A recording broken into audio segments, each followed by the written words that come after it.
Every Titan I have ever known was stopped. Not once, not twice, repeatedly.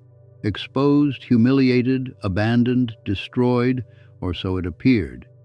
The newspapers declared them finished. Their partners fled, their investors vanished. The world wrote their obituaries while they were still breathing, and yet they rose. Every single one of them. Not because they were lucky, not because they were smarter, but because they understood something that the man who quits will never grasp. The obstacle is not in your way. The obstacle is the way. This is the principle that separates the Titan from the talented failure. Talent means nothing without this. Intelligence means nothing without this. Connections, capital, opportunity, all meaningless without the one quality that transforms setbacks into stepping stones. Most men, when they hit the wall, stop. They interpret resistance as a signal to retreat. They see failure as the universe telling them they chose wrong, aimed too high, wanted too much.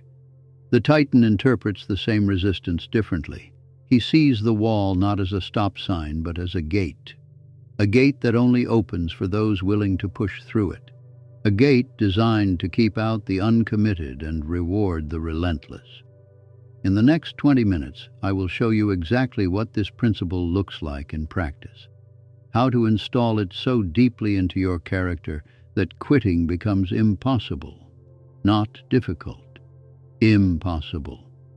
Because once you understand what I'm about to teach you, you will see obstacles the way a blacksmith sees fire, not as destruction, but as the very thing that forges the blade.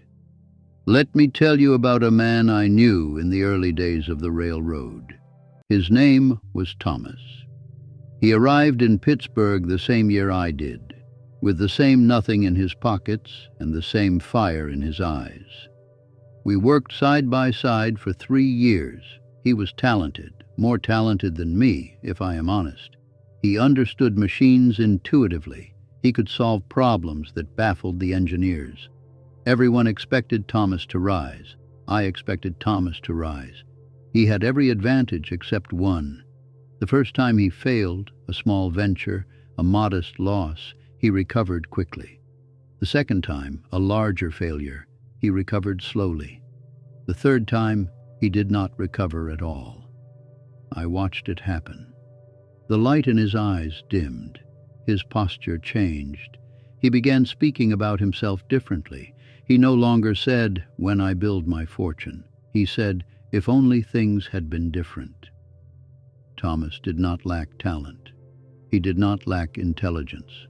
He lacked the one thing that no amount of ability can replace, the capacity to be stopped and start again, to fall and rise, to fail and continue as if failure were simply part of the journey, which it is. The last time I saw Thomas, he was working the same job he had worked 20 years earlier. Same position, same wage, same defeated eyes. He had been stopped, not by the world, but by his own interpretation of what the world's resistance meant. I tell you this story because I need you to understand something. The difference between the Titan and Thomas was not circumstance. It was not opportunity. It was response. One man saw obstacles as proof that he should stop. The other saw obstacles as proof that he was on the right path. Here is the truth about obstacles that the quitting man never learns. Resistance is not random. It is selective. The universe does not waste its opposition on small ambitions. The greater your aim, the greater the resistance you will face. This is not punishment. This is preparation. Think about it logically.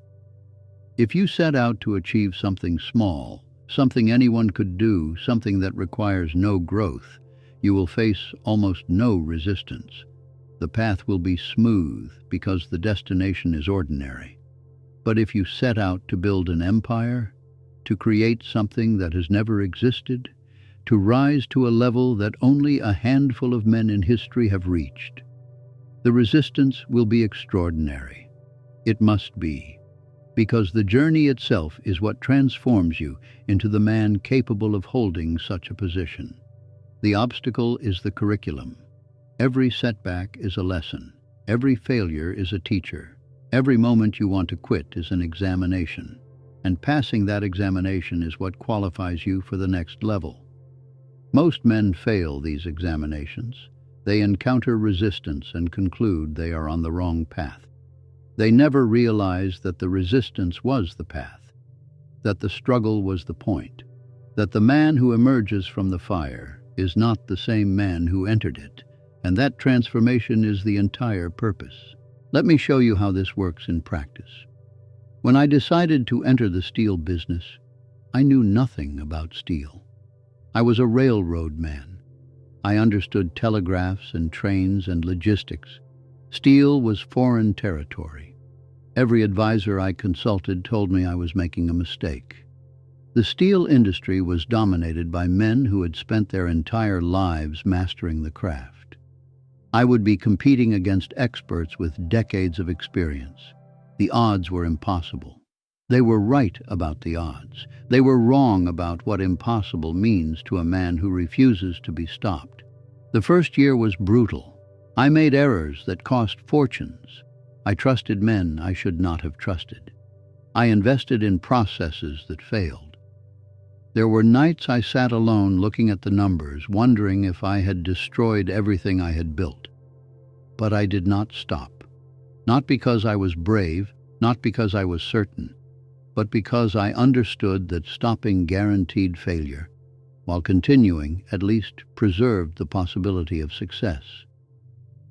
And something strange began to happen. Each failure taught me something. Each setback revealed a flaw in my approach that, once corrected, made me stronger.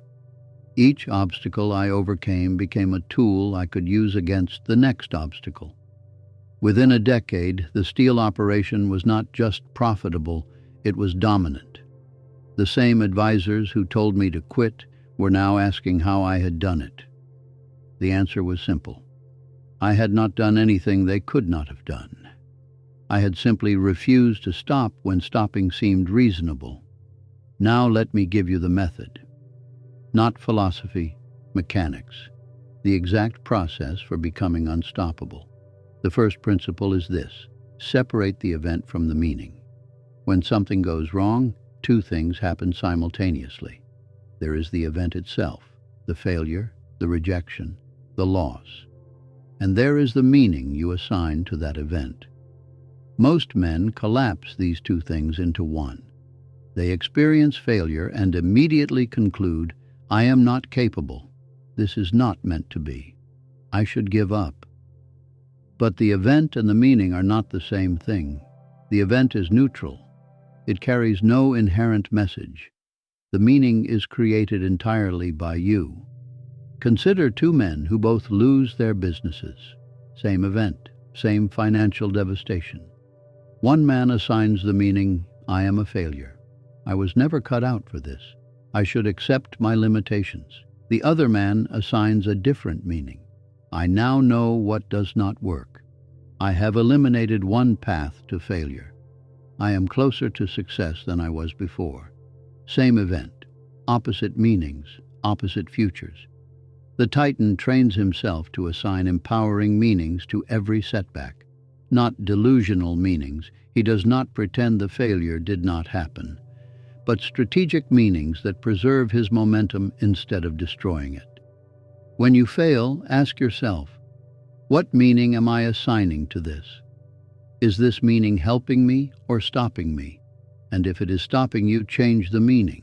You have that power. The event is fixed, but the meaning is always your choice. The second principle, make quitting impossible by burning the ships. There is an old story about a commander who landed his army on enemy shores and immediately ordered his own ships burned. His men watched in horror as their only means of retreat disappeared in flames. The commander turned to them and said, "We win or we die here. There is no going back." That army fought with a ferocity that shocked their enemies. They won battles they should have lost. They conquered territory that seemed unconquerable, not because they were stronger, but because retreat was not an option. Most men keep their ships intact. They pursue their ambitions with one eye on the escape route. They commit partially, holding something back in case they need to retreat. And because retreat is possible, retreat eventually happens. The Titan burns the ships. He commits so completely that failure is not an option. Not because failure is impossible, but because he has made the consequences of quitting more painful than the consequences of continuing. How do you burn your ships? You make public commitments you cannot take back. You invest resources you cannot recover. You cut off the comfortable alternatives that tempt you to retreat. You create a situation where the only way out is through. This is not recklessness. This is strategy. When your subconscious knows that quitting is not an option, it stops suggesting quitting as a solution. It stops looking for escape routes and starts looking for victory routes. The energy you were spending on doubt gets redirected to action. The third principle: build your tolerance for discomfort deliberately. The reason most men quit is not that the obstacles are too large. It is that their tolerance for discomfort is too small. They have lived soft lives. They have avoided difficulty whenever possible. They have trained themselves to retreat at the first sign of pain. And so when real resistance arrives, the kind that building an empire requires, they have no capacity to endure it. The Titan understands that discomfort tolerance is a muscle. It can be strengthened through deliberate practice. It can be expanded until what once seemed unbearable becomes merely unpleasant. Every day, do something difficult that you do not have to do. Take the cold shower when the warm one is available. Have the hard conversation you have been avoiding. Wake up early when sleeping in is possible. Work past the point of comfort into the territory of strain. These small daily victories are training. They are expanding your capacity to endure. They are teaching your nervous system that discomfort is not dangerous. It is simply the price of growth. When you have trained yourself to embrace small discomforts daily, the large discomforts of building an empire no longer break you. You have prepared, you have expanded, you have become a man who can endure what others cannot. The fourth principle: keep the vision larger than the obstacle. Men quit when the obstacle fills their entire field of vision.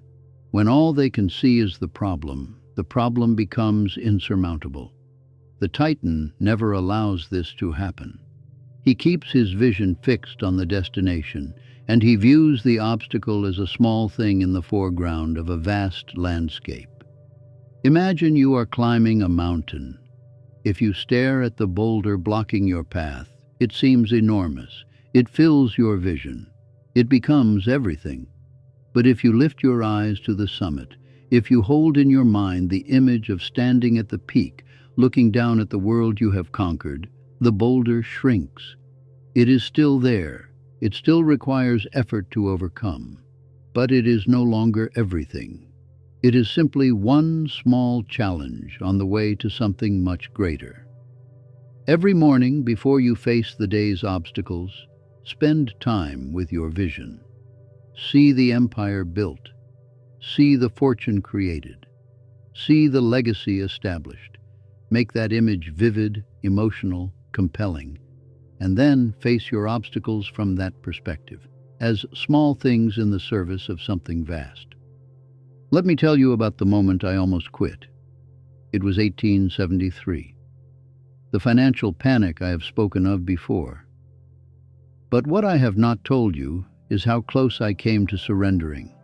The losses were catastrophic. Every day brought worse news. Partners I had trusted for years abandoned me. Men I had helped build their own fortunes refused to take my calls. I was alone in a way I had never experienced. Alone with debts I could not pay and a reputation I was watching crumble in real time. One night I wrote a letter of surrender. I outlined a plan to liquidate everything, pay what creditors I could, and disappear from public life. I was 38 years old, and I was preparing to accept defeat. I did not send the letter, not because I found courage. In that moment I had none, but because I remembered something my mother had told me when I was a boy in Scotland, before we had anything, before America, before any of this was possible. She said, "Andrew, the only men who fail are the men who stop. Everything else is just a delay." I sat with those words all night, and by morning I understood something I had forgotten in my despair. The panic was not the end of my story. It was a chapter. A painful chapter, but just a chapter. And I was the one who decided whether it was the final chapter or merely a turning point. I burned the letter. I returned to work. I made decisions from strength instead of fear. And within 18 months, the panic that nearly destroyed me had become the foundation of my greatest expansion. That night taught me what I am teaching you now. The obstacle feels permanent. The pain feels eternal. The urge to quit feels rational. But these are illusions. The only thing that makes failure final is the decision to stop. Here is what you must do, starting now. First, identify the obstacle that is currently tempting you to quit. Name it clearly. Do not hide from it or minimize it. Face it directly. Second, examine the meaning you have assigned to this obstacle. Is it a sign that you should stop, or is it a gate that only opens for those willing to push through? Change the meaning if the meaning is stopping you. Third, burn a ship. Make a commitment today that makes retreat more painful than continuing.